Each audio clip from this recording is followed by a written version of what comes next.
Hey guys, it's Eric here at Farpoint Restorations. Before I get on to today's video, let me remind you I got a third channel, Farpoint Mowers and More. If you're into small engine repair, outboards, ATVs, go-karts, that sort of thing, as well as all kinds of lawn equipment, gas and electric, head on over there because that's where the repairs and reviews will be from that going forward. Today, however, we're going to be screwing around with this thing right here, TOPDON. TOPDON, they're one of the bigger players in the market.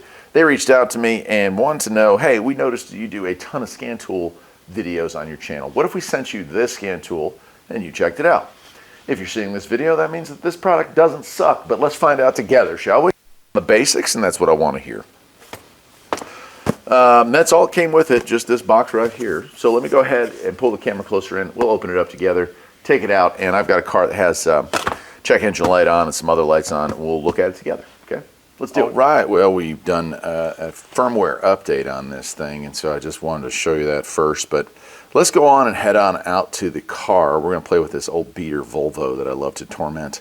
Has about every light you could put on in the car, so we're going to do that and see what systems she will find and what we can expect out of a mid-level tool, the ArtiDiag. All right, well, here we are in the car. I've got it all registered. Let's get into diagnostics and see what we can do.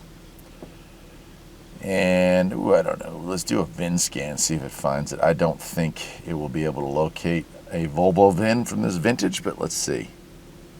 Nope, did not find it, which is, like I said, not a surprise, not a surprise. Let's get back into diagnostics. All right, so auto VIN didn't work. Let's roll on down to Volvo here and see what we can do with it. Now, I have updated this. I didn't update all the software, but I did want to give this a fair shot. So let's see if it can do an auto read. Oops. There we go.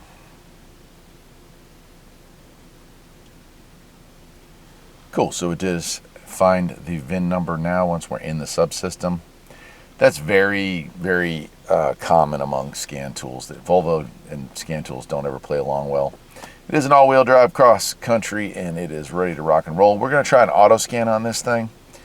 And let's see, so we have ECM, TCM, BCM, SRS, CEM, DEM. We don't have a combustion preheater. This is not a diesel, so it should find that. All right, and here it goes. It's rolling through fairly quickly. And it should find nothing there on the combustion heater. Okay. All right, so 4 faults in the ECM, 1 fault in the BCM, and 9 faults in the CEM. So let's take a look at a report. And it's going to build a nice little report. We can use a phone to do that, whatever that icon is there. I can't remember what you call those things. There you go. And it's going to have a summary. Right, and then it should get into more detail. DTC's evap system, ECM control module, throttle valve. Oh, that's not good. Turbocharged control valve as well. Communication issue with the BCM, and in the CEM, wow, lots of stuff. It's not happy about something. Left heater pad faulty signal. Right, and that's ugly. That is just sad. So we can save that as well. I will say for my eyes, of course, I'm in my 50s. The screen is a little small print. I would have liked it if they'd made maybe a little bit bigger, but that's okay. All right, let's go into ECM and let's see what it can do.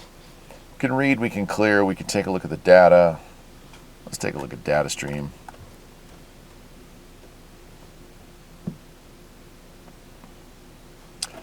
I don't see throttle. I've got RPM we'll pick. I will say even with the everything here just the way it is, you get pretty decent response time. Accelerator pedal sensor. So here we are with a shorter screen list, so that should increase our response time. And I would say, I mean, it's not, there's some lag. There's definitely some lag there, but it's not it's about what you'd expect for a mid-level tool. Interesting. Okay. All right, let's take a look at special functions. We could, adaptation of the throttle. That's interesting. For all the special functions this car has available, that's the one that they decided to include. That is, I wouldn't mess with that if you don't know what you're doing, okay? I mean, you have throttle codes here and throttle valve codes here, and you can actually look that up. It should go out on the web. Yeah, I don't want to make anything better. First time you go on the web, it's asking you, to approve of some stuff. restrict your performance, throttle codes. Right, so it does give you some diag there. Again, the screen is awfully small. No way to change the size of that. So just be aware of that. All right, I'm going to back out of that. Of course, we could clear the codes if we wanted to, but let's get out of there. Let's take a look at the central electric module, and we have a data stream there as well. Although probably not going to be as informed. Key position. Kilometers, we can change that unit probably if we wanted to. So 314,000 kilometers, which is 195,000 miles. That's what this car currently has on it. Oh, we have shift lock relay, starter motor relay. If I press the button, you can see shift lock relay changes. Actually back to activated. Do we want to roll down windows and stuff? So there's a lot of things. If we were trying to figure out if something works, fog light front relay, let me press the fog lights. You can see it activated. So we can check to see if certain things are functional just through that. And that's pretty, actually, I'll be honest, that's very, driver's door open and closed. So you can see. We get a lot of information here, a lot more than I guess I would have expected out of a mid-level scan tool. So that's pretty cool. It tells you which key number are. There are 3 keys programmed for this car, except there's only 2 in existence at this point. One of them disappeared. Interesting. Okay, let's back out of that. And I don't know what other system I want to show you. Everything else is pretty good. Let's go ahead and get out of this for a bit. And let's see what else we have. We have hot functions. Should be able to reset our oil, throttle adaptation, brake management system reset, and tire pressure. We don't. This is a 04, so newer ones would have it. The next year model came up with that. Let's get out all together and take a look at the rest of this system. Let's get out of that. Okay, so we have generic OBD2 as well. Do we have readiness for emissions testing?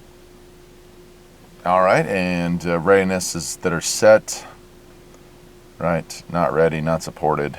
Well, starting to fall down. Maybe I'll just record it here for the last bit. Okay. All right, let's get out of that. So you know before you go to try to run it for inspection that it's clear.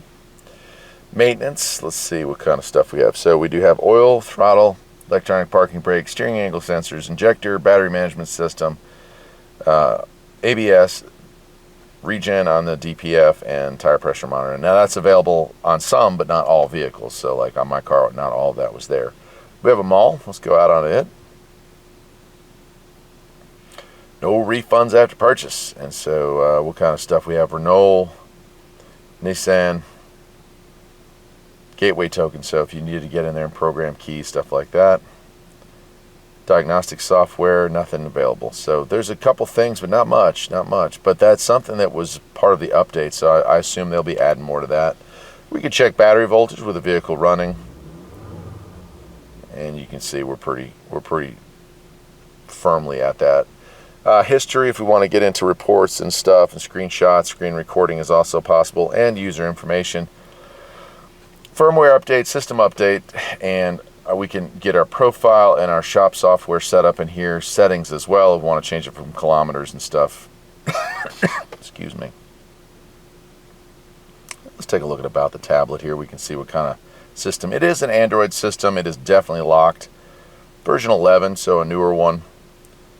And that's about all we're going to really get out of that thing, so that's interesting. I don't think there's any much about either. Okay, so yeah, they're not going to give you a ton of info, but we'll bail out of this and let's see if we can get into. So we have the ability to raise and lower the volume, screen record, screenshot, and yeah, so storage. Let's take a look at that. There's just some basic stuff here we can go over as far as what you're going to keep recorded. All right, here we are in the storage. So, okay, wow. So we don't have a ton of space. It's a 32 gig model, and 26 of it is used right from the factory. So as far as recording videos, screenshots, and history for customers, they don't give you a ton of room. You also have to imagine that updates and stuff like that will be coming through, and that'll shrink that size down a little bit more. So they did cut it a little close on memory, but you know, it's not the end of the world. It's not like it's completely out or anything. Okay, well, I guess that's about it. So my final analysis on the TOPDON ArtiDiag 600 is, yeah, it's a good mid-level scan tool. I would not recommend it for technicians, entering the field or in the field. However, if you are a homeowner and want to get a little deeper than a regular code reader is going to get, it's probably a good option. It certainly wasn't too terribly expensive. And so I will leave it at that. I'll leave a link to where you can pick one of these things up, and I'll see you next time. Take care.